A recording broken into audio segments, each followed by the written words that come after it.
妹妹子为的真见热西，提美见被王波将表扬，康健开被做见宗卡帕。路上茶杯下拉松瓦的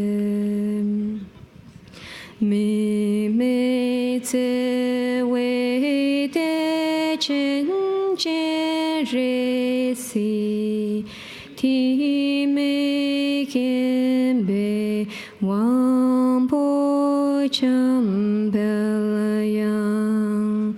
康健开被做见宗卡帕，路上茶卡努阿维罗萨达索蒂阿万多德。菩萨道。马上就能写了他的这么言论吧，当然我说让人谢谢，就是别人用。This is a verse in praise of the mother of all the Buddhas, the perfection of wisdom, which is beyond expression, conception, and unborn. Tatyatha Gate Gate Paragate Parasanga de Bodhi Swaha. This is the mantra of the perfection of wisdom. And next is the praise or salutation verse from the Abhisamaya Alamkara by Maitreya. Yendu Chanchup Sembe Soche Sanje Kini Yumdela Chatse Lo. And next are the two verses of salutation from Master Nagarjuna's Mula Madhyama Kakarika, in which he pays homage to the Buddha for teaching dependent origination, free from the 8 extremes. And next His Holiness recited a praise, homage to the Gautama who moved by his compassion toward the sacred Dharma to rid of all views. So today many people have come here from Southeast Asia countries, especially for this teaching.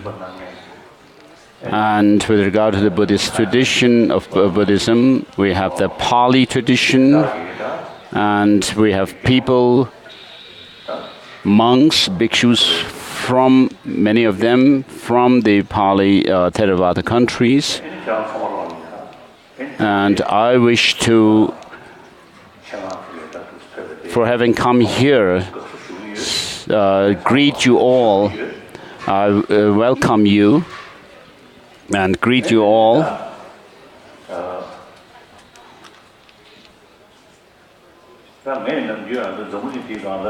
So usually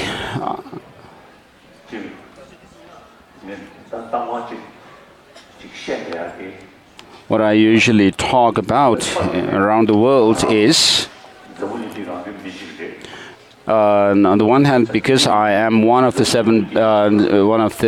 human beings on this earth, if the world is happy, then I also feel happy. If the world is in turmoil, lots of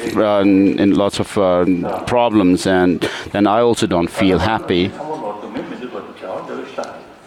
So all of us human beings are same in wanting happiness and not wanting suffering. But many of the problems that we face are our own creation. So all of us, whether we are believers or not, whether we follow this or that religion or not, all of us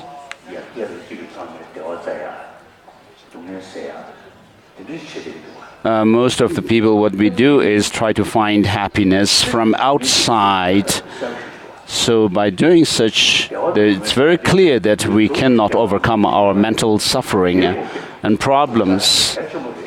So of course, physical problems and hardships are important to overcome, but mainly we need to focus on the mental experiences of pain and pleasure. If you are unhappy, disturbed within, even if you may be surrounded by the best facilities, you will not have happiness. So on the other hand, if you are calm within, then even if you may be surrounded by problems, you can still stay calmly and relaxed. So I always say this. In Barcelona, when I visited once, Montserrat, I visited the monastery of Montserrat. There's a huge monastery and church. And when I went there, the organizers told me that there was a Catholic monk who wished to meet me, and I was told that he had lived behind the mountains, in the mountains behind the monastery, living as a hermit, without much hot meals, but just tea and bread. And so he lived like this for 5 years. And when I met him, I asked him, I told him first that I heard that you lived as a hermit for 5 years. So during that time, what have you been doing? So he responded, that he was meditating on love and compassion. And so, when he said that, there was a special sparkle in his eyes, a very extraordinary brightness, which reflected in his eyes that he had a very peaceful mind. So for such a person like him, who actually forsook the pleasure of food and so forth, and then amongst the Tibetans also, during the Cultural Revolution in China, and afterwards, I've met many of those who have suffered during the Cultural Revolution, and they've told me that the best time they had was when they were in prison, and they actually did their best, even when they were doing forced labor. And so they told me they have not really suffered much mentally. And then there was one monk who also was in Chinese Gulag for 18 years and had lots of difficulties, of course.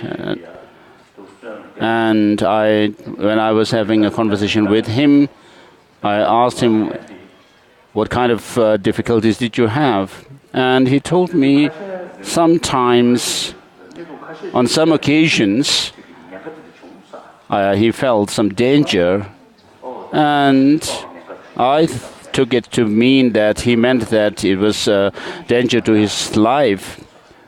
And I asked him what kind of danger. He said, danger of losing compassion towards the perpetrators, the Chinese prison guards and officials. So when you are tortured too much, and there is such a danger, he told me, so he considered losing compassion towards the perpetrators as a danger. So what this kind of shows is that compassion, that such people considered compassion to be very important, and particularly they showed compassion towards their perpetrators.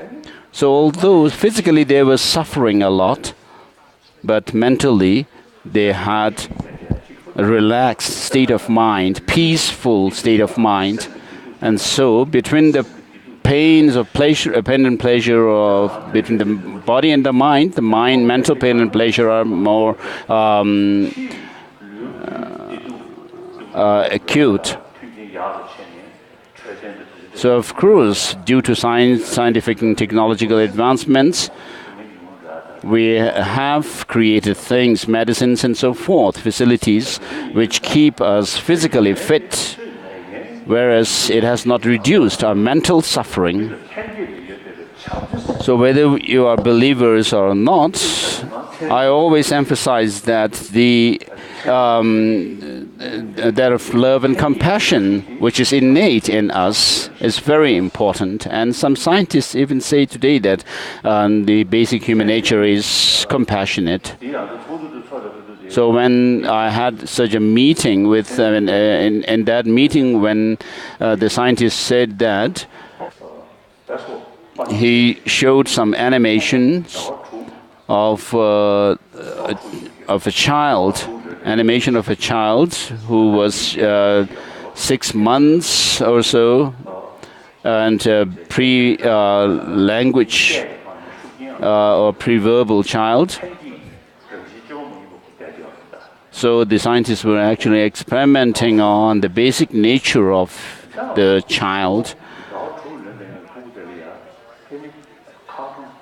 And so when this animation was shown to this human infant,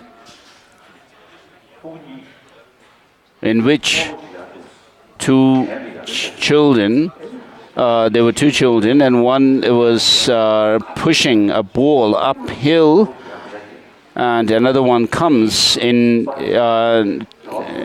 to help this first child when he had difficulty to push the ball uphill, over the hill, and when that was shown to the infant child, the child was actually expressing joy.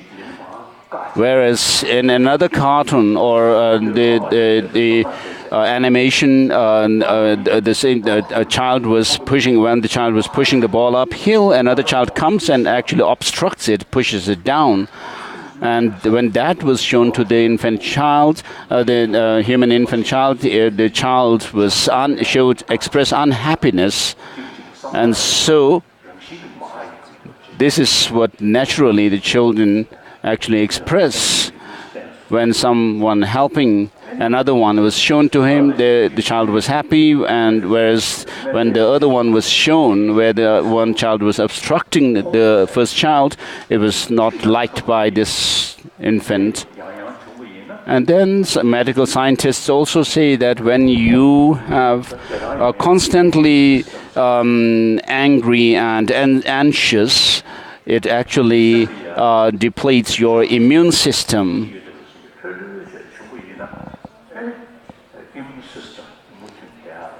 Whereas if you are relaxed, calm, and peaceful within, it actually strengthens your immune system. And so through these kind of experiments, the scientists say that the basic human nature is compassionate. So this is, in fact, true. So the 7 billion people on this earth, I mean, all of us took birth from our mothers. And during the first couple of years after birth, we actually survived on mother's care and love. If our mother had not cared and loved us, shown us love, we would not have survived. And so right from the beginning of our life, we have survived on love and care from others. And so I usually say that when we were young and received, if we have received maximum love and affection, care from our parents, as we grow up in our life, we would be more secure and more peaceful. And whereas if we had suffered abuse from our mother or parents in our childhood. So we may grow to be very successful, famous and so forth, but still there is some sense of insecurity when meeting with other people, anxiety too. So mother's love is very important right in the beginning of our life.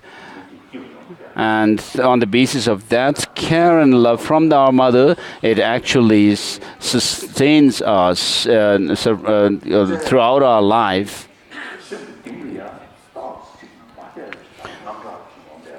So lacking that love and compassion from our mother, the child grows up to be anxious and fearful. And so when meeting with scientists, when the scientists said that through their experiment, when they concluded that the basic human nature is compassionate, I felt that there was some hope then.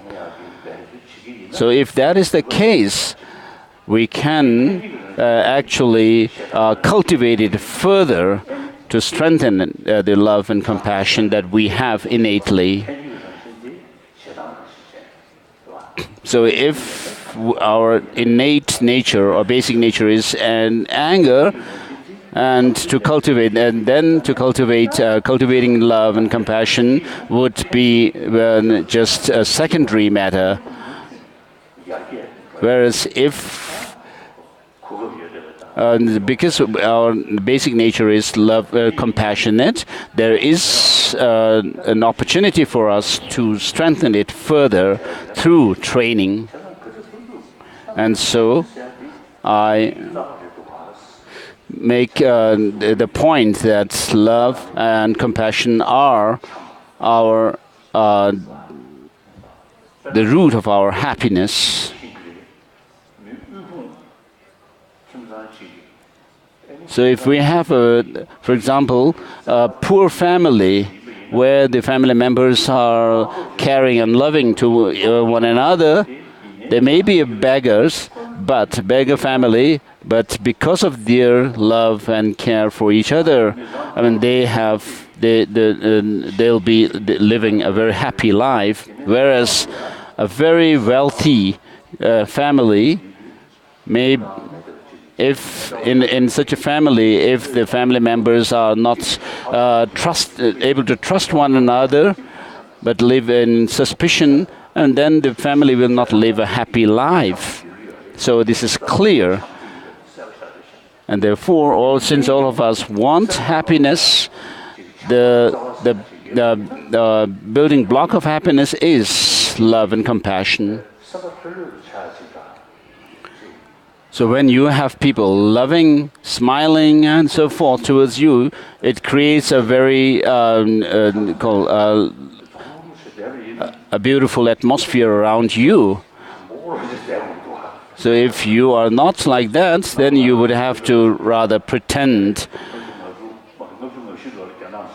otherwise.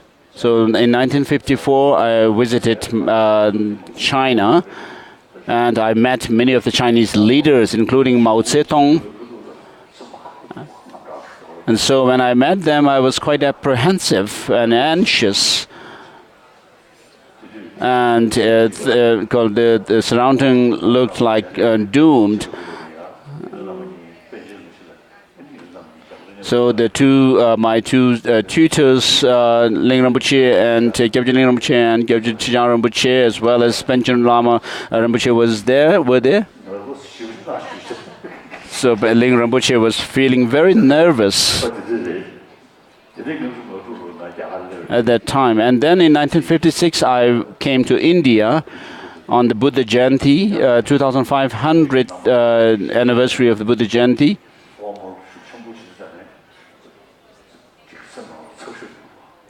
So when I had to meet with a big audience, and I was feeling rather nervous, whereas I had to be very formal. And since 1959, after coming into exile, I didn't have to care about being formal to anybody, and then I felt very relieved. So wherever I go, I always see that I'm meeting other human beings, whichever country or religious tradition others may be following. We are all human beings. We have one nose, two eyes, and so forth. So if I meet a human being with three eyes, I would have to think, perhaps, but physically, mentally, and emotionally, we are all same in terms of feeling happy or sad, and also physically. And so when you actually have this attitude of looking at others as being same like yourself, a human being, then you will not be considering others as enemies and so forth. So if you are rather open to others, you'll be able to make friends with others. So this is my own experience. And so from my own experience, to everyone, I tell them to be a compassionate and loving and kind person. Whether you believe in a religion or not, doesn't really matter. And religion is an individual matter. It's up to the individuals. And whatever suits you, you should follow. Or if you follow religion, it should be the ones which suits you. So as social animals, human beings live in society. We are dependent on the community that we live in, and therefore to gather together, to attract or embrace others, we need, this is done by love and compassion. Whereas anger and hatred actually pushes people away from you. And so all social animals, to live together, we need an emotion which is love. Whether it's the wild animals living in the forest or they live together on the basis of love. And so we as social animals, this is very important. Love and compassion are very important. So this is what I tell people all the time. I also practice them. And so those who have come here, you're also same human beings. And we are all same in not wanting suffering but wanting happiness. Maybe there are differences in the size of our brain because of our head. Some have big heads, some have small. But so the prefrontal cortex seems to be related with our sensory perceptions, whereas the deep in the brain there is this organ called amygdala, which seems to be related with our emotions. And so psychologically also we have the same experience.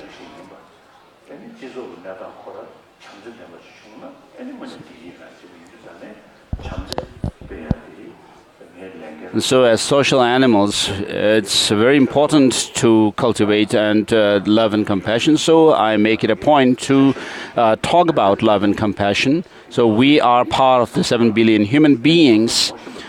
And therefore, I wish to tell you that you individually, you should practice love and compassion to have peace of mind. So if you have peace of mind, you will if you have love, you'll have peace of mind, and that in turn brings people close to you, and you have trust from others and friends. So friendship with others is very important. For that you need trust, and trust comes through your love and compassion. So I want to tell you this. So as a Buddhist practitioner who says that I praise, I call upon all sentient beings as my guests. And I also always, every day, practice the four immeasurables, the four Brahma Viharas, as they call it also. And we do pray that sentient beings may not have suffering. And therefore, if this is what we pray for, and we need to think that the only beings to whom we can directly or indirectly help are the 7 billion people on this earth. Practically, we can do that. They're living beings in other galaxies and so forth. We could only say prayers for their happiness and alleviation of their suffering. So if you really pray sincerely, and practically what we should do is try to help the 7 billion people on this earth. Other animals like fish, insects and so forth, of course, they become our objects of our prayers. So this is what I wish to tell my Dharma brothers and sisters, all my brothers and sisters here, to practice love and compassion. And then secondly, as a practitioner of Buddhism, I try to promote religious harmony. And today in the world, if we look around, in the name of religion, there are so much killing and fighting amongst people. So I always say that religion, the religious traditions in the world have to do with human beings. They are human religions. So all the major religious traditions on this earth have the same message, which is love. And because this is something which we need as human beings, all the religions also teach this message. And even with regard to the theistic religious traditions who talk about Creator God, the nature of Creator God is love, infinite love. And so all these religious traditions related to human beings teach love and compassion. And therefore, for the over 3,000 years in India, for example, all the different religious traditions have emerged, and all of them teach love, compassion, contentment, tolerance, and self-discipline. Of course, philosophically, these religious traditions may have different ideas. So because of difference in mental dispositions among human beings, we need these different philosophical concepts, and even amongst the followers of the Buddha himself, the same teacher, due to the mental dispositions, difference in the mental dispositions of his followers, the Buddha taught these philosophical views of the Vaibhashikas, Sautrantikas, Chittamatrans and Madhyamakas, each of which have their own subdivisions. So similarly, in all the religious traditions, though we have different philosophical views, these religious traditions have different philosophical views, but the purpose of all these is to enhance and to develop or promote love and compassion. In the case of Islam, for example, they talk about Allah, and Allah is the creator of the whole universe or cosmos, and the nature of Allah is that of infinite love, and therefore we are all seen as creation of such an infinite love. We are all children of such an infinite love. So if you sincerely practice such a religion which emphasizes love, how can we actually kill one another? Because the Creator God is Himself infinite love, we must make it a point to practice love and compassion. How can we actually go about killing one another? So, my friends in Christianity, Judaism, Islam, and so forth, there are many of them who are because they are very sincere about their own religious tradition. They are different, kind and compassionate people.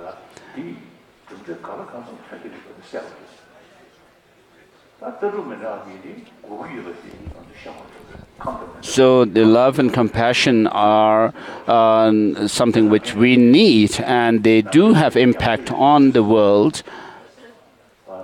And of course, the different philosophical views are necessary because of the different mental dispositions of human beings.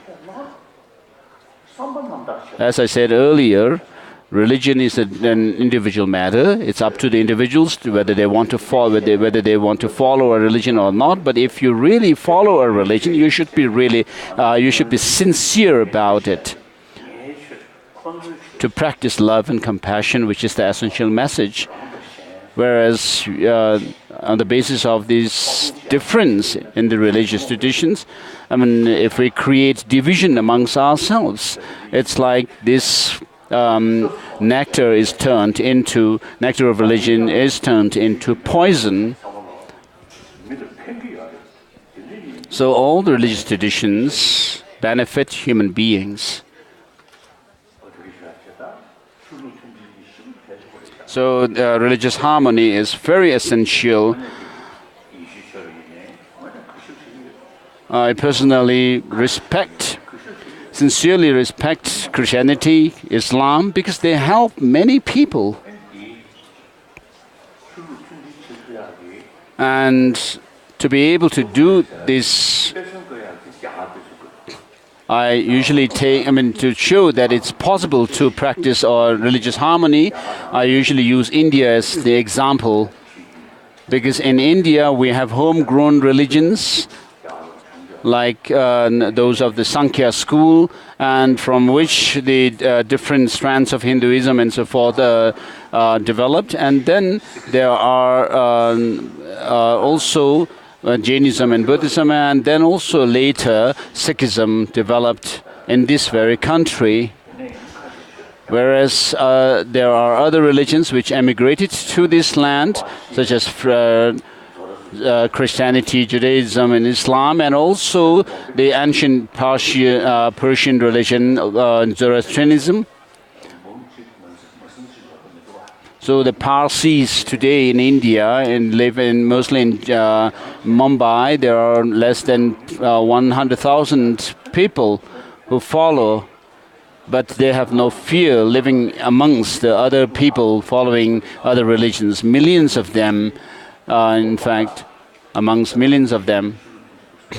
And so the religious harmony has actually existed in India for over 1,000 years now. And therefore, I endeavor to bring about religious harmony. So you, as my friends, should try to also think about promoting religious harmony. Go and consider this. And regarding Buddhism, it originated in India, and then in the beginning, of course, there was the Pali tradition, which has spread in Sri Lanka, Thailand, Burma, Cambodia, and Laos. And in these countries, the followers practice Vinaya, the monastic code of discipline, which is very good practice, and there's very good practice of Vinaya in these countries. And then later, gradually, the Sanskrit tradition of Buddhism spread in India. And in the past, there were the institutions like Takshashila and the Nalanda and Vikramalashila, which were institutions for learning the Sanskrit tradition. And in most of the masters whose writings we study, such as Nagarjuna and so forth, actually studied in Nalanda. They were products of Nalanda. And so there had been many great masters of Nalanda monastic institution.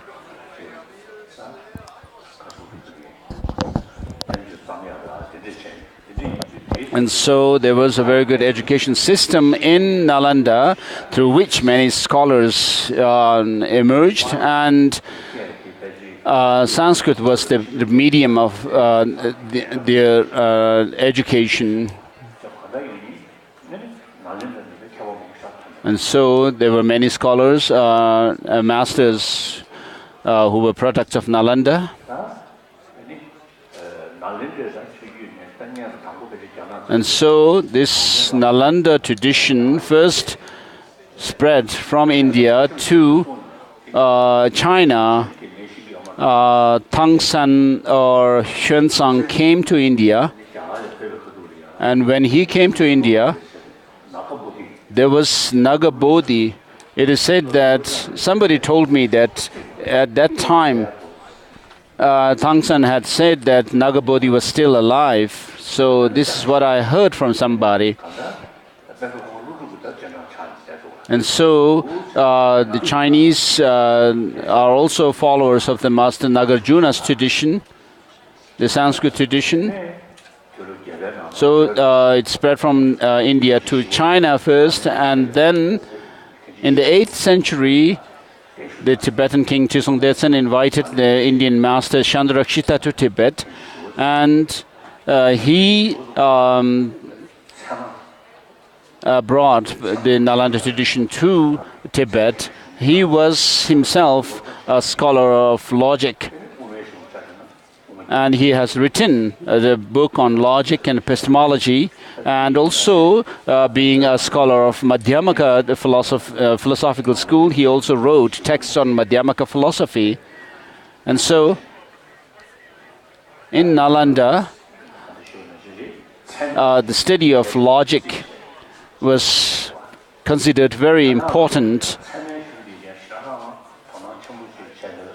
But in China, it seems people have not taken much interest in logic. So in other words, the countries are followers of the Nalanda tradition. So from China, of course, the Nalanda tradition spread to Korea, Vietnam, and Japan. And so all of us who recite the Heart Sutra are the followers of Nalanda tradition. And then Mongolia also, and then there's a few republics within the Russian Federation also are the followers of the Nalanda tradition.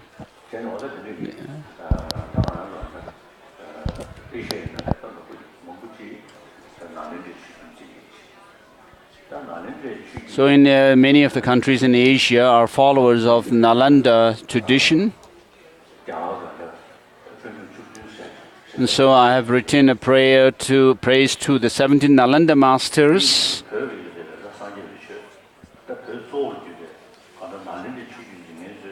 So all the followers of the Nalanda tradition, including in the main the Tibetans or Tibet, for us these 17 Nalanda masters are very important. So I've written this praise to the Nalanda masters.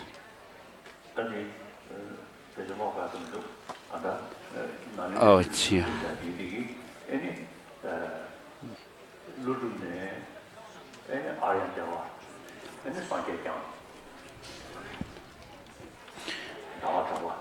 So the Nalanda tradition within the Nalanda tradition, the Madhyamaka system of thought was passed down through Master Nagarjuna to Aryadeva and Chandrakirti and so forth.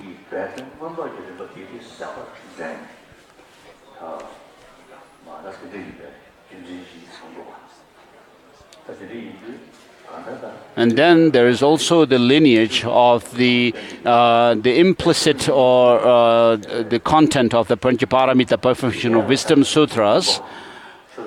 So with regard to these Perfection of Wisdom Sutras, we have the 100,000 lines or verses of Panchaparamita, which is the most extensive Panchaparamita scripture that we have in Tibetan, and then the middling or the intermediate length, the middle length Panchaparamita is the 25,000 verses, and then we have also the 8,000 verses of Panchaparamita, and the short one is the Heart Sutra that we usually recite.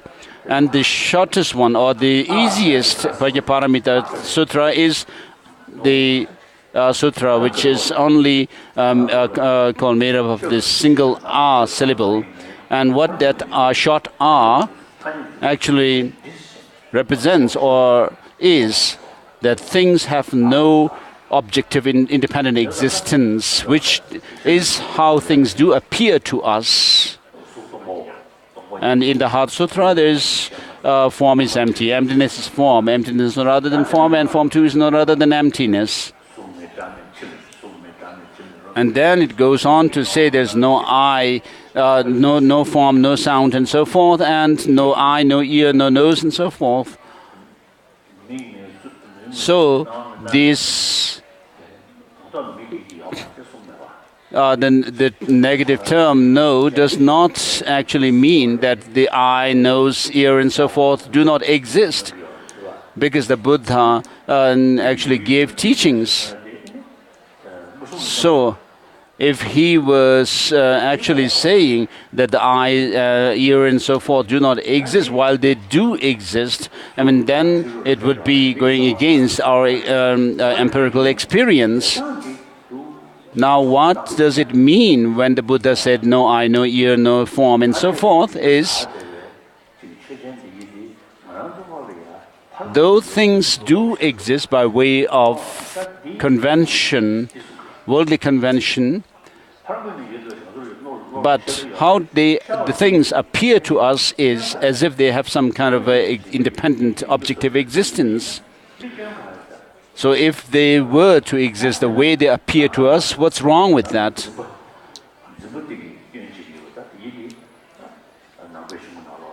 Then we have, of course, this clinging on to objective existence and things.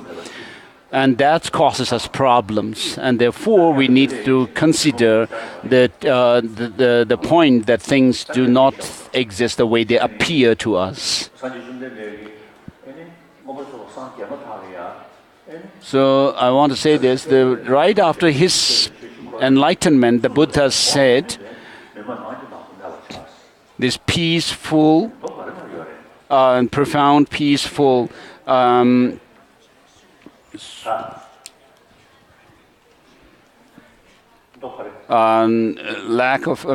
Which lacks any fabrication and so forth, which is like a nectar, dharma, that I found.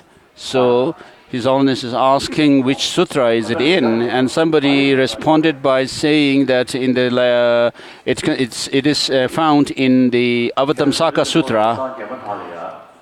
So does this verse also exist in Pali tradition, in Pali scripture or not?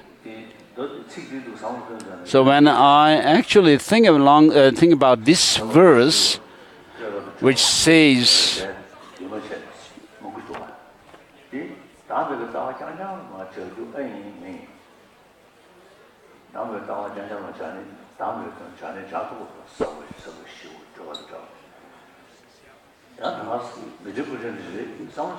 can we only actually see that this refers to the emptiness alone? But on the other hand, during the first sermon, the Buddha also taught the law of causality, the dependent nature of causality. And so, profound and peaceful could refer to the content of the first sermon, whereas the term free from elaboration could be taken to refer to the second turning of the wheel of Dharma. And then the clear light and uncompounded could refer to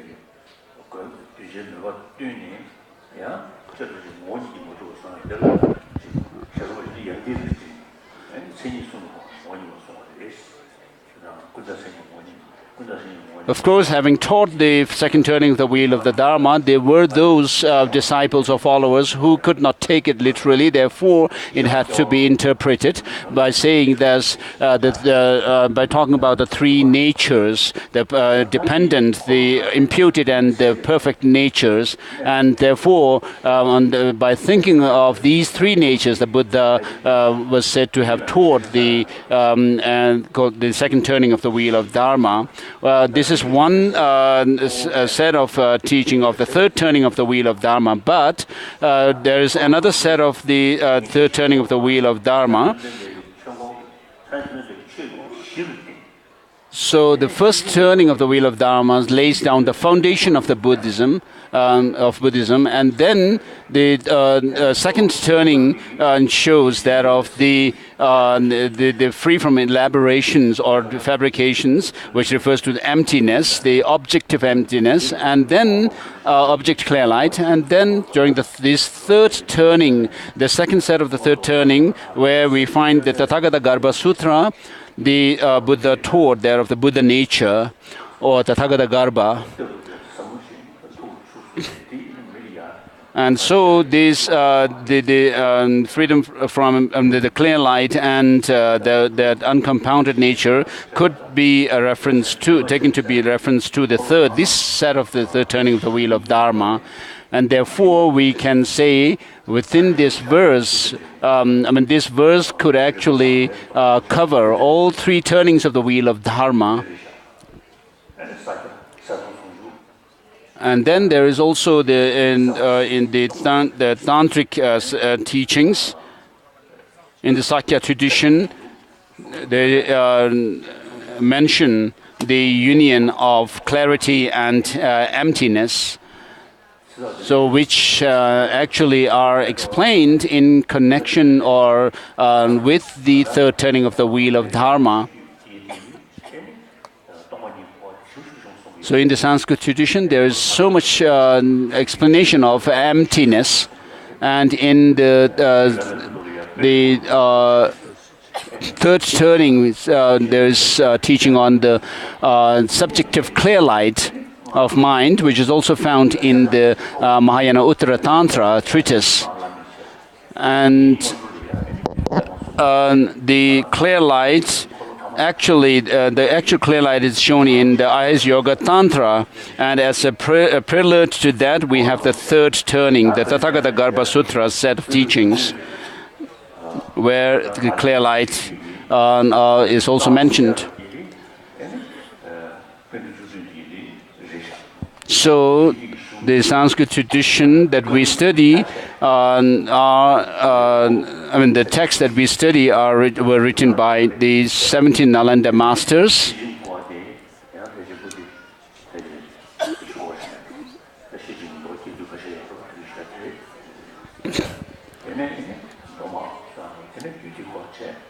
So we have the sets of the collections of the teaching of the Buddha in the Tripitaka, the Vinaya, the Sutras, and the and so forth. And so there are a certain number of volumes, like 13 or so Vinaya texts, and then there are 16 volumes of the Panchaparamita discourse. And then there are other collections of the teaching of the Buddha, such as the miscellaneous sutras and so forth.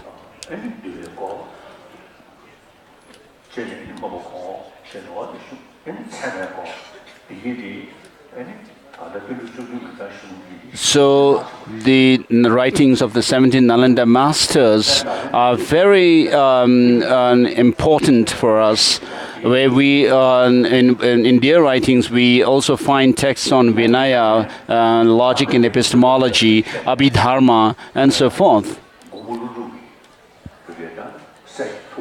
So the teaching that we are going to go through is Buddha Palita, who was one of the main disciples of Master Nagarjuna, and also Master Nagarjuna is one of the main disciples is Aryadeva. So Master Nagarjuna's Mula Madhyamaka Karika, the fundamental wisdom verses of the middle way. So I usually consider it to be good if we could actually have the tradition of studying and then giving teachings on the writings of these 17 Nalanda masters. And so, with this in mind, I have received the transmission, reading transmission of Buddha Palita and Chandrakirti's Prasanapada, the lucid words from the former Gaden Rinpoche, Kyabji Yongzin, Kyabji Gaden Rizong Rinpoche. So I have started giving teaching on Buddha Palita last year. So we have covered first 6 chapters last year. And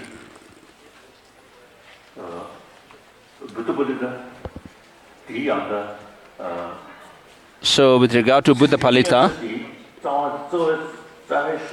the Buddha Palita is a commentary, and its root text, the basic text it comments on, is Mula Madhyamaka Karika, the fundamental wisdom verses of the middle way.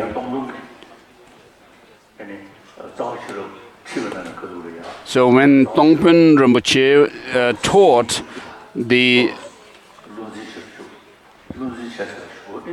Mula Madhyamaka Karika, he actually made his disciples memorize the text and then taught it to them. So this is a very good tradition.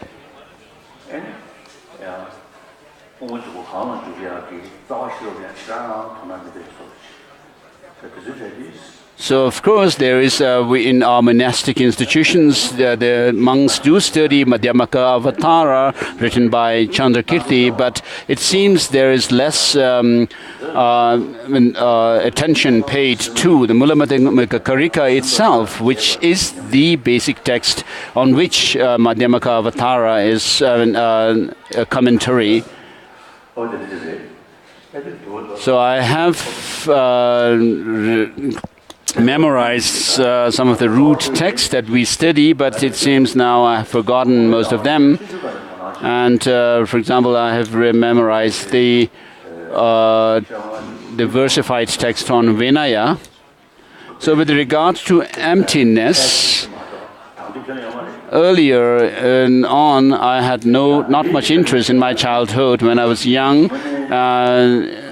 carrying on with my studies, I wasn't so enthusiastic as a student. But later on,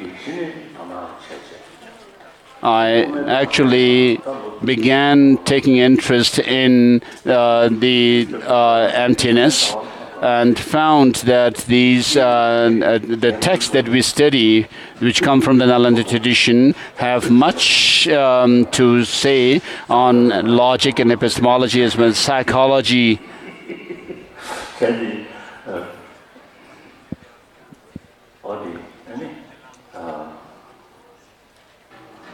So with regard to the Madhyamaka view of emptiness, who actually inspired me the most to take interest in it was Ngudrup Chogni, one of my debate assistants in Tibet, a Mongolian who actually studied in Sera J monastery.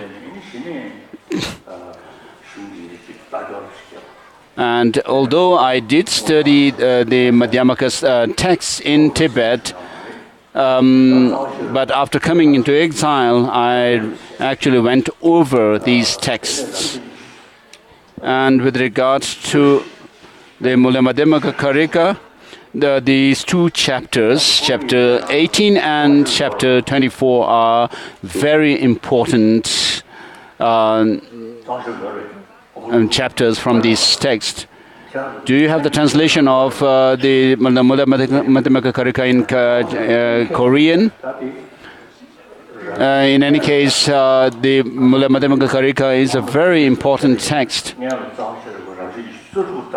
So first, you should study the 26th chapter, which talks about the 12 links of dependent origination and its forward and reversal processes. And so the ignorance is the first link in these 12 and 12 links, and how we are brought about in samsara, the cycle of existence, through ignorance is by karma. And to reverse that, there is the 18th chapter, to overcome karma and delusions and so forth. And then for the understanding emptiness, you should study the 24th chapter. So the reasonings that are given there are wonderful.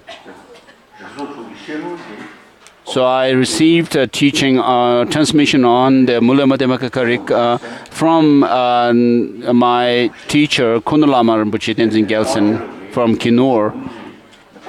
And of course, from Gyaltsen Tenpa, I received the transmission of the six collection of reasonings by Master Nagarjuna. And Kunalama Rinpoche told me that this Master Nagarjuna's Mula Madhyamaka Karika and Paramavartika Karika by Dharmakirti are called wonderful writings in Sanskrit.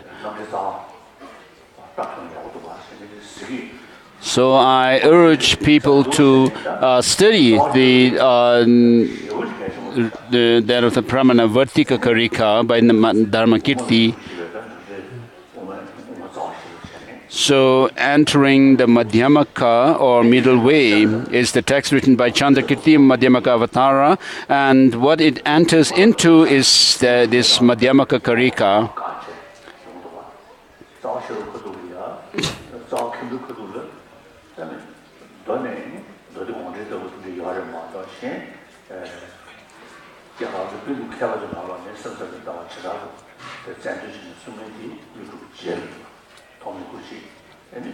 So amongst the Madhyamaka masters, those who actually criticize the Chittamatra philosophical view comes after Master Nagarjuna, and so we find criticism of one of the critics was Master Chandrakirti in his Madhyamaka Avatara,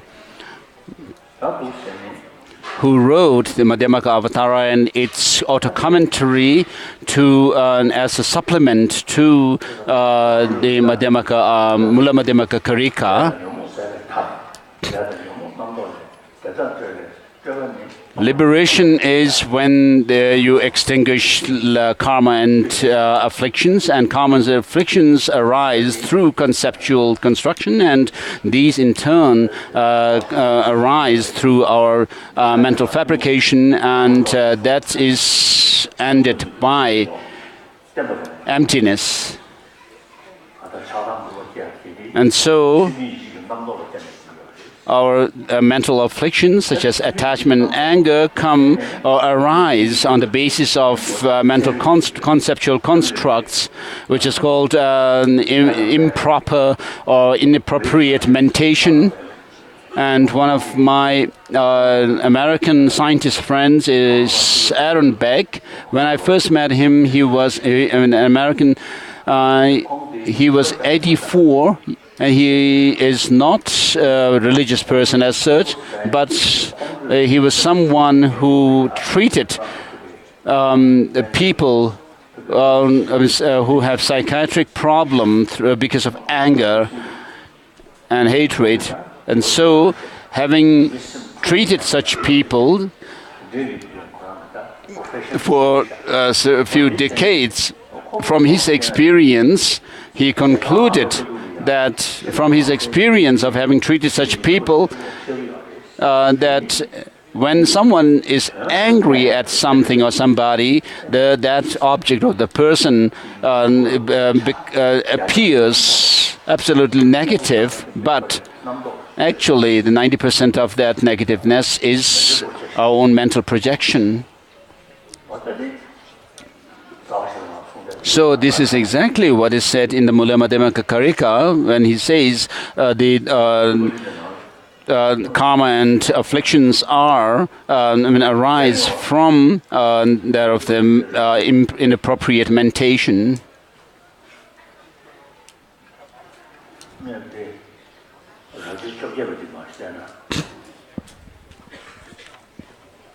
The 18th chapter of Buddha Palita.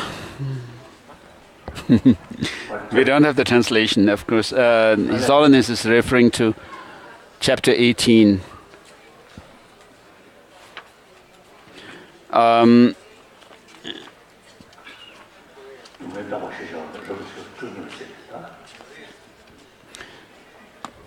So the 17th chapter is an examination of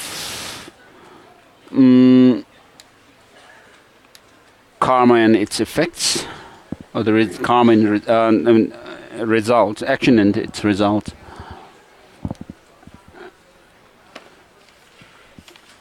And chapter 18.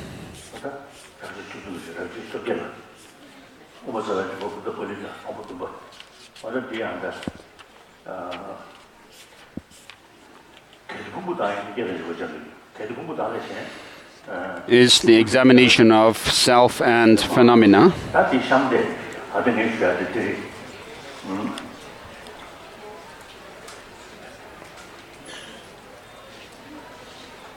So His Holiness is referring to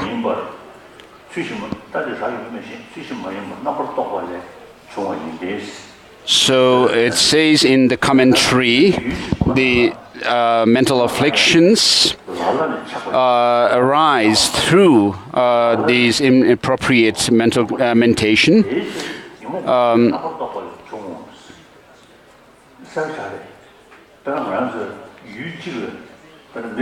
So it's very clear that when one person looks at another person, and a second person also looks at that same person, one person may see the second person to be totally attractive and beautiful, and another person sees the other person to be repulsive. And so because of anger. And so when you are attached to that person, the person looks totally positive and attractive. Whereas when you are angry at the person looks totally negative. So with anger, the person you are angry at looks totally negative. Whereas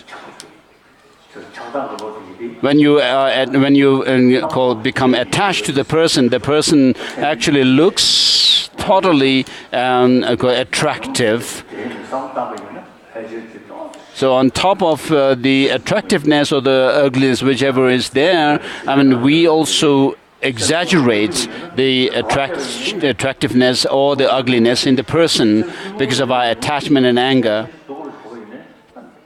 So this is quite clear, because when we are relaxed and calm, even if somebody actually says something bad, we may not feel very disturbed. Whereas when you are slightly disturbed and even when somebody says something slightly provocative, it actually makes you so very angry. And so these anger and attachment are see things in and people in exaggerated manner.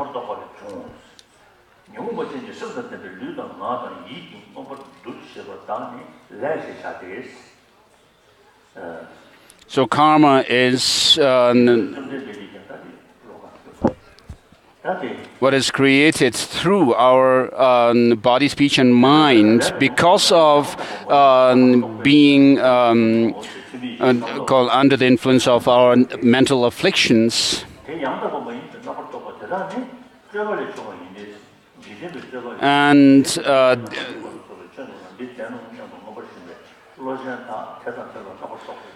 seeing things totally right or wrong or positive and negative arise because of our inappropriate mentation.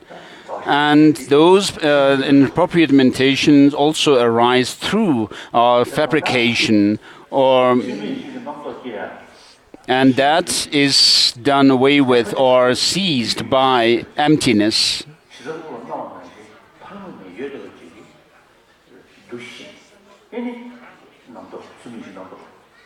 So because things appear to us in a certain fashion and we actually take that to be true, therefore the inappropriate mentation arises. So when actually you are able to see that things do not exist the way they appear to us, then the very basis of this inappropriate mentation loses its identity,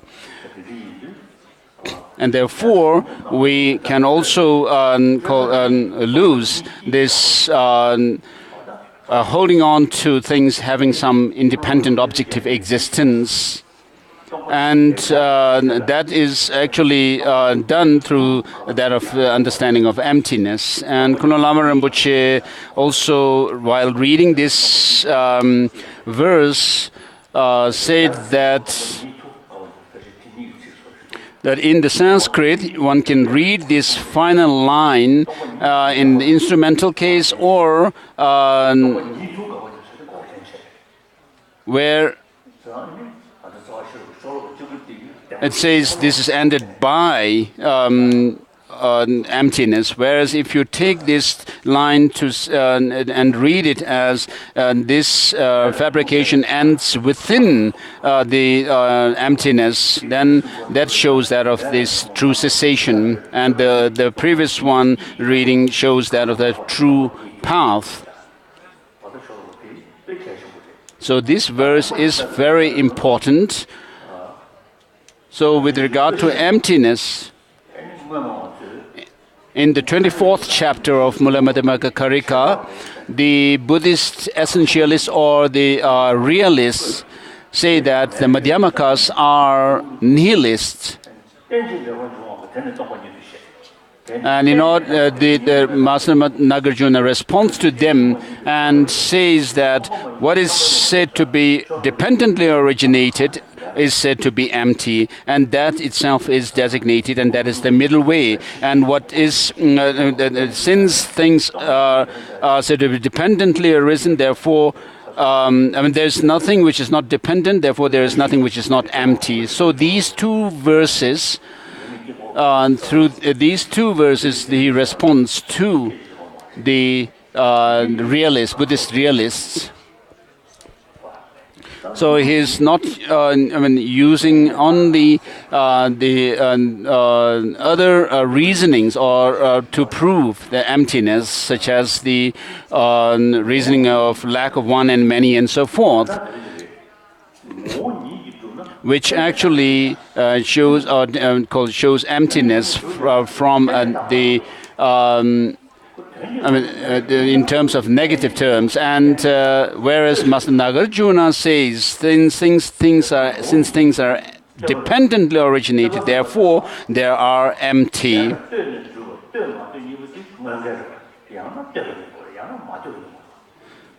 So dependent and independent nature things are diametrically opposite.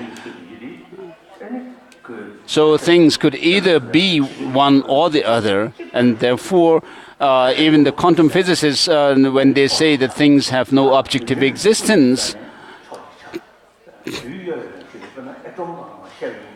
if you go down to even these atoms, I mean the subatomic particles, you see the subatomic particles always moving. And when you say something is moving, there should be a part that is antecedent, and that there should be a part which is gone behind or in the rear side. So without that, you cannot talk about the particles being made up of their constituent parts.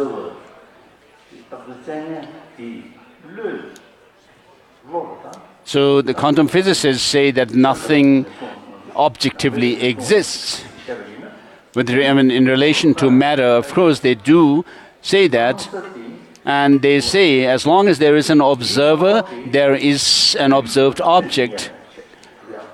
And so the things do appear to the subjective person, and the Chittamatras say that there is nothing externally existing, and they say things exist by way of as a reflection of the imprints of them left on our mind stream, and therefore on the basis of this understanding that they say that the object or the object and the perception of it are lack duality.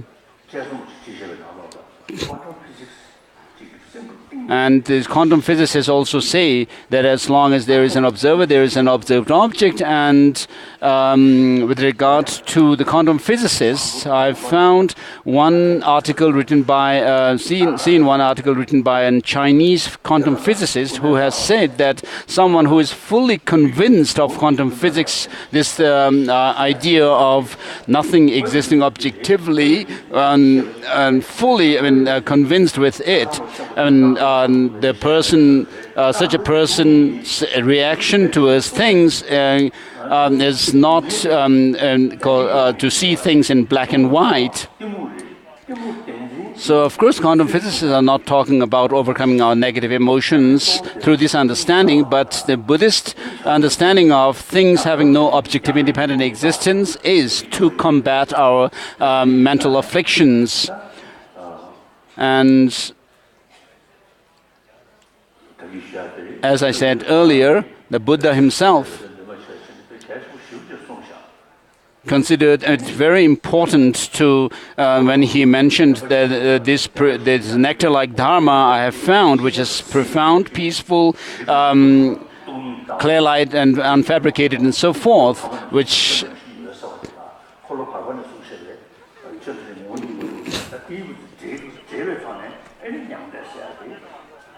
so by bringing the 2 points taught in the second and third turnings of the wheel of the Dharma, we can actually feel that nirvana is something possible to attain. The second turning teaches that of the emptiness, whereas the third turning shows that of the clear light, nature of the mind.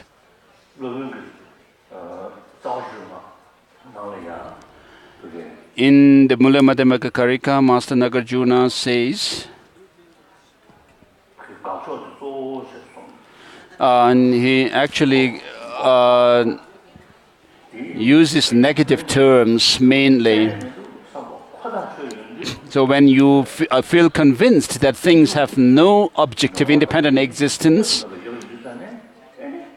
but since things do affect us because of our pain and pleasure, therefore, because you ascertain that things have no objective existence, what you can conclude is, though they do not exist independently, objectively, yet they do exist by way of convention, and therefore things are, you can bring up this conviction that things are merely nominal.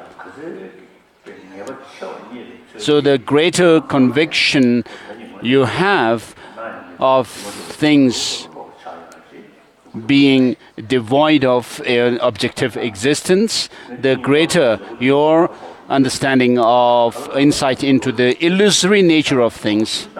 So it may be too much for me to say that I've realized emptiness, but because of having given thought to emptiness for a long time now,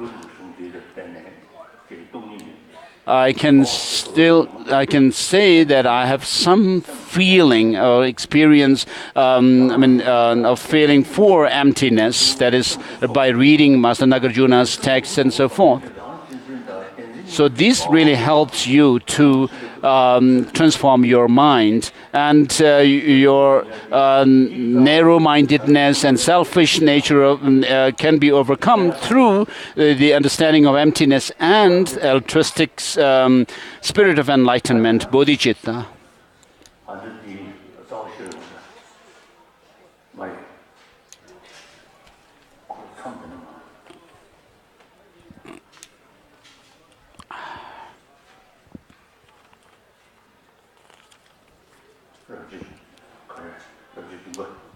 So we open the text on chapter 7, I think.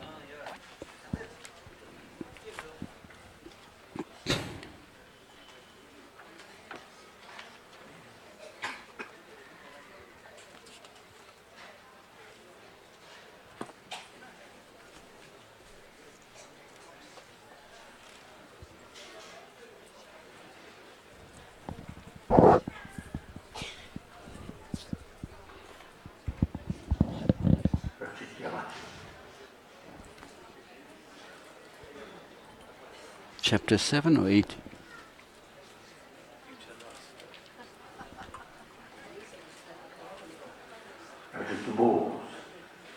Okay.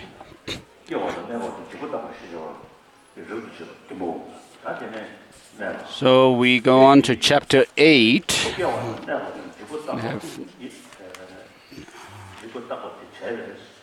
So which is the examination on agent and action.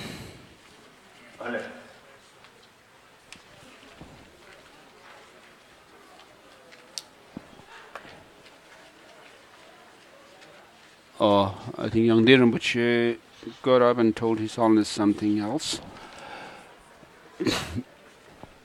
Go back to chapter 7, perhaps.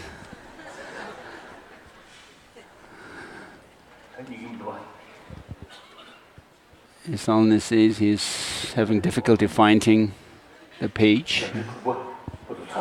So we have completed chapter 6.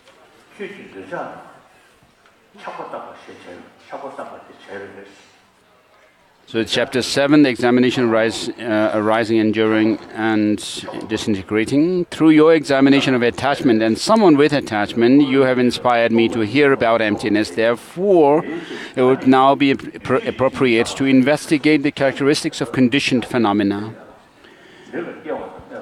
We shall do that now. Here, the general characteristics of conditioned phenomena are thought to be arising, enduring, and disintegrating. But since it is illogical to teach the characteristics of non-existent things, conditioned phenomena must exist because of their characteristics. Because their characteristics exist. Yet, since the characteristics of conditioned phenomena are not tenable, how could conditioned phenomena exist? So when you do examination of what is characteristic or defining characteristic or definition and definiendum, it would seem that they should the defining characteristics should exist there first, and then the definiendum. But if the definiendum were not there, you cannot talk about a defining characteristic or definition. So it's very difficult to hold this kind of position, because without an action there is no actor, and without the actor there is no action, and without the action and the actor there is no acted upon object. So you can't have these three, the agent, the action, and an object, unrelated. So of course, there are the three times, past, present and future. We can talk about past Buddhas, present Buddhas, and the future Buddhas. Whereas when you talk about the present, it comes down to a moment. And the Vaibhashikas talk about arising, enduring, and disintegrating or decaying of things. Whereas when we actually come down to the moment, a moment of existence, you cannot actually find the moment, because you may talk about a year, month, made of months, and then days and weeks and days and hours, minutes and seconds. I mean, finally, you will not be able to pinpoint anything as being the present, though we can still say that something has arisen and not yet ceased. So the three times also are difficult to hold. And then, with regard to consciousness, we have to posit consciousness on the basis of continuity. So because of that, we talk about mind stream. Whereas if you divide the mind into different moments, we find it difficult to posit or assert the three times as well.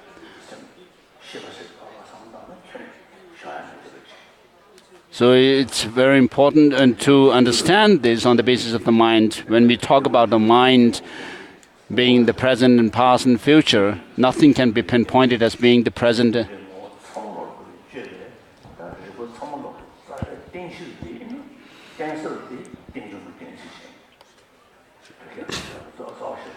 So the different reasonings that are used to prove emptiness,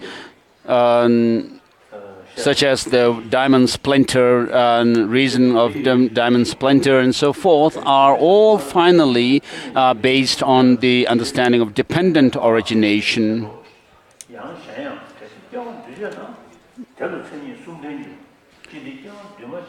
Yet since the characteristics of conditioned phenomena are not tenable, how could conditioned phenomena exist? Because their characteristics exist. In what way? Previously the Master said characteristics do not apply to those without characteristics, nor to those with characteristics. Thus they have already been refuted. Moreover, if arising is a conditioned phenomena, it would possess three characteristics. But if arising is unconditioned, how could it be characteristic of a conditioned phenomena? The fourth line of the conclusion should not be applied to the first line. Should also be applied to the first line, the proposition. If arising is a conditioned phenomena. So when I was receiving teaching on the Master, this Mullamadhyamaka Karika by Nagarjuna from Gen Nyima,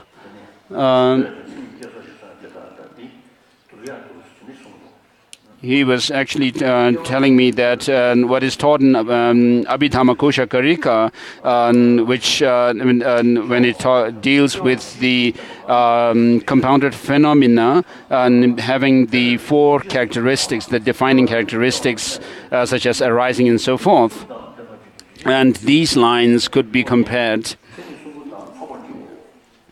If arising is a conditioned phenomena, how could it be the characteristic of a conditioned phenomena and so forth?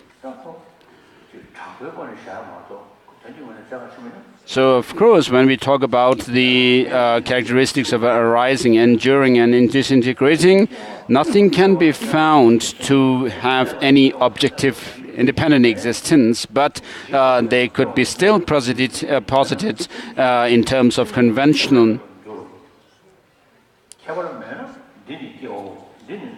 Arising also possesses three characteristics. How could it be a characteristic of a conditioned phenomena? if arising possesses the characteristic of arising, enduring, and disintegrating, and if also enduring possesses the characteristic of arising, enduring, and disintegrating, and if also in disintegration possesses the characteristics of arising, enduring, and disintegration, then these characteristics would not be different, because their characteristics are the same.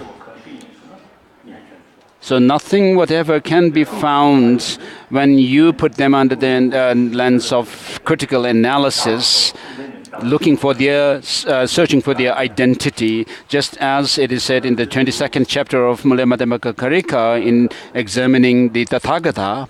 It says the Tathagata is neither one nor separate from the aggregates, neither the Tathagata is in the aggregates nor the aggregates are in the Tathagata. What else is the Tathagata? And so, of course, while we say things have no independent objective existence, we still can assert the conventionality of things. And therefore, the Master Nagarjuna in this Mula Madhyamaka Karika also says the Buddhas have given their teachings based on the two truths, the conventional and the ultimate. And therefore, without depending on the conventions, we cannot realize that of the ultimate reality. And without realizing ultimate reality, we cannot attain nirvana.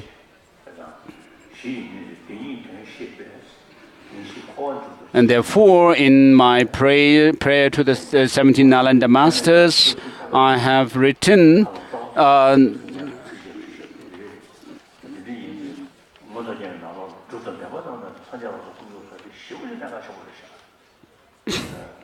by understanding the true meaning of the two truths, verse number 20. So it is very important to understand the two truths, which are in the Abhisamaya Alamkara is taught in the 10 instructions. The two truths are the nature of the path, and then on the basis of that understanding of the two truths, we can go into the understanding of the Four Noble Truths.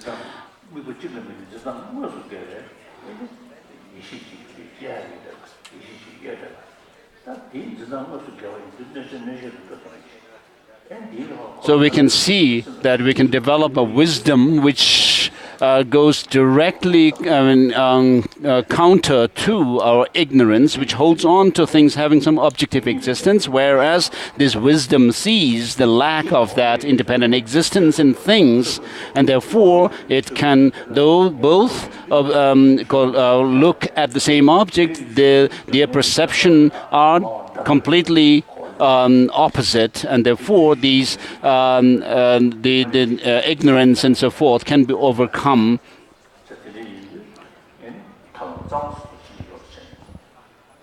And so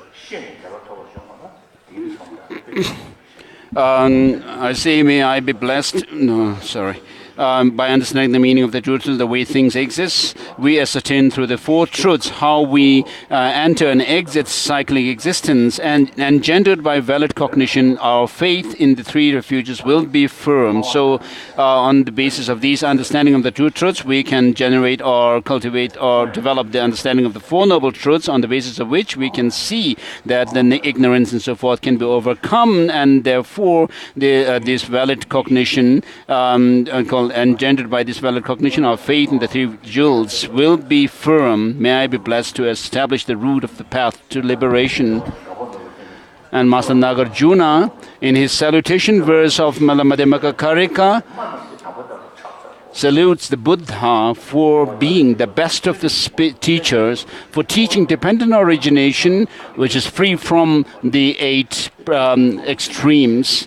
And also, the Master Nagarjuna praises the Buddha in his other writings for the same reason, which is teaching dependent origination. And Master Tsongkhapa also praises the Buddha for teaching dependent origination. in his praise to the Buddha for teaching dependent origination. And so the faith in the Buddha, unshakable faith in the Buddha, could be developed on the basis of understanding the dependent origination nature of things.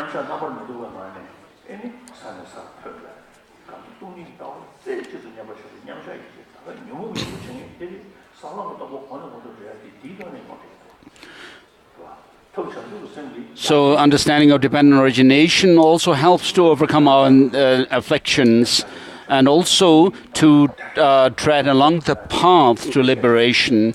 And therefore, one should develop this understanding through study, reflection, and meditation, and then should be able to journey along the path by developing that of the called total absorption in emptiness.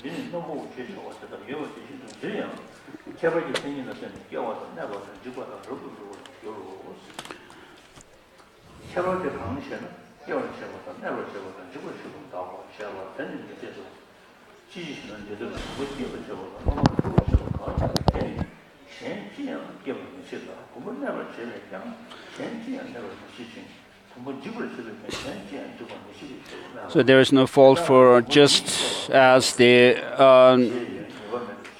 already qualify as the general characteristic of conditioned phenomena, it is in reliance on specific characteristics that statements such as this is a vase or this is a cloth exist. So too here also arising, enduring, disintegrating are fully established in reliance on specific characteristics. But how are they different? They are different. They are that which causes generation, that which causes endurance, and that which causes destruction. And in response, this is not tenable. Why? In anything that causes the generation of a vase and the establishment of a vase doesn't cause the generation of something else. That which causes endurance of a vase does not cause the endurance of something else. And that which causes the destruction of a vase does not cause the destruction of something else. Objection, there is no fault, since they cause the generation, endurance, and destruction of a vase. Response, but these are not the characteristics of a vase, because they are its agents and so forth. But if you imagine arising to be unconditioned phenomena, then we shall explain this. For it was said, how could it be a characteristic of a conditioned phenomena? If something is an unconditioned phenomena, how could it be a characteristic of a conditioned phenomena? If it were a characteristic, since it characterized the something, then it would not even characterize itself, since it would lack arising, enduring, and disintegrating. How could that which does not characterize itself characterize something other? But if it did not follow that, even an unconditioned phenomena such as nirvana would be a characteristic of a conditioned phenomena, but that is unacceptable. That being so, even if arising, enduring, and disintegrating are unconditioned phenomena, it is untenable, because there are characteristics of unconditioned phenomena. When characteristics are examined, then arising, enduring, and disintegrating would have to be a characteristic of conditioned phenomena, either separately or collectively. The master declares separately the three, such as arising, are incapable of acting as characteristic of a conditioned phenomena. Even collectively, how could they exist even in one thing at the same time?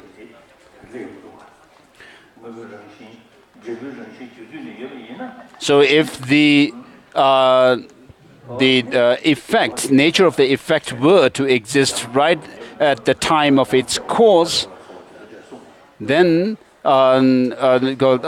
there is no need for the thing to arise again, to take birth again. So this is with regards to, this shows that of the objection of arisal from self.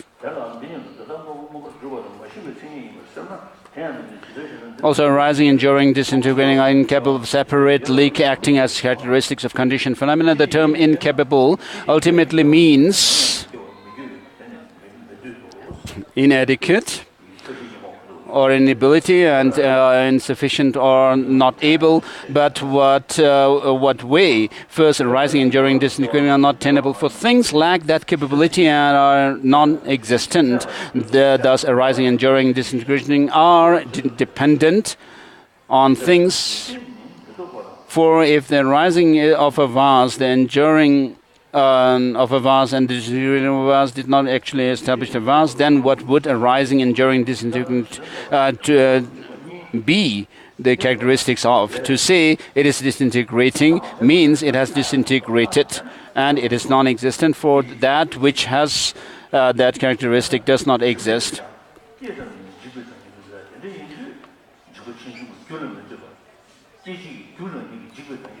So the moment something comes into being, it is subject to disintegration.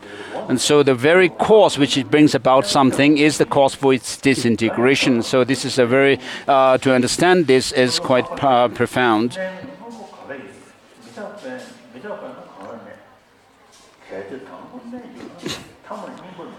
Objection, your endurance exists, response, but endurance is also untenable. Why? Because enduring is connected in disintegration, with disintegration. In fact, if conditioned phenomena are perpetually connected with impermanence,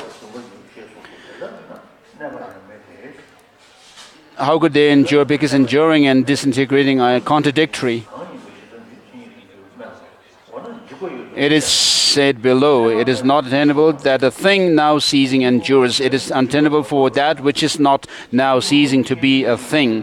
Also, Master Aryadeva stated, how can things exist that do not endure? How can that they endure since they are impermanent? If at first they were to endure, in the end they would not age.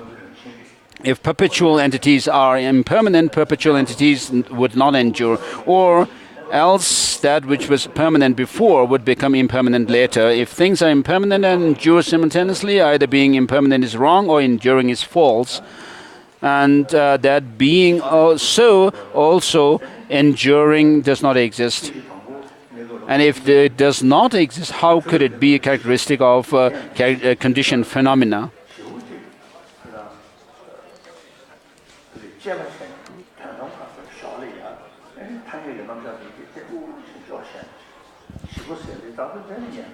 So when we talk about a shikpa or something disintegratedness,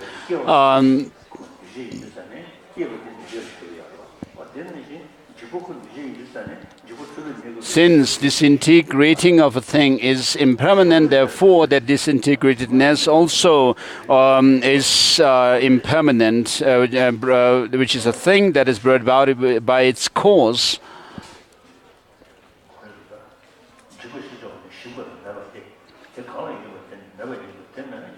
So further, that which is called disintegrating means disintegratedness and non-existent. That which has on page, there's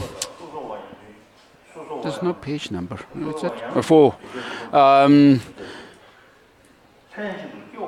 So that which has that characteristic does not exist. If it does not exist, it has already been taught that arising, enduring, disintegration would be the characteristic of what? Thus, it is also not tenable that disintegration is a characteristic of a conditioned phenomena. And then also the next paragraph. Collectively, there are characteristics and response. Even collectively, how could they exist in one thing at the same time? So Buddha Palita is quite essential text.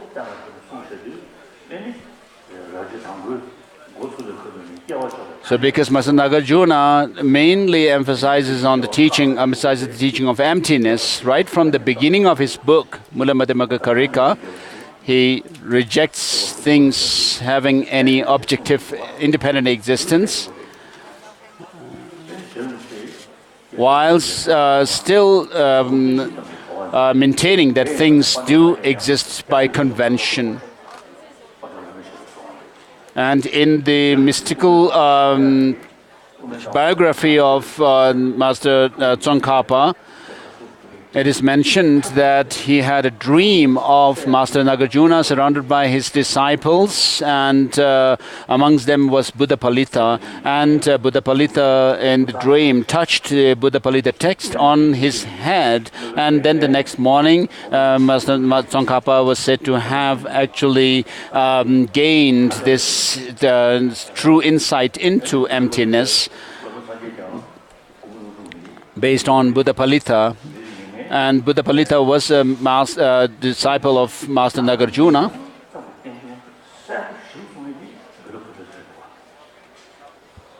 So Buddhapalita makes it very clear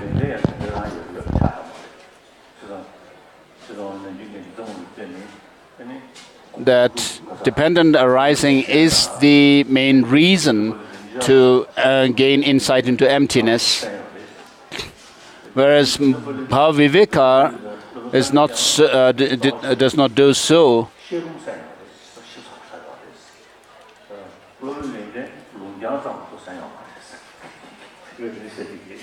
So I usually say that because Buddhapalita has actually received the commentary on Mula Madhyamaka Karika from Nagarjuna, he is very precise in his explanation, whereas Bhaviveka, because he only received a reading transmission from Nagarjuna, he is not so precise as Master Buddhapalita.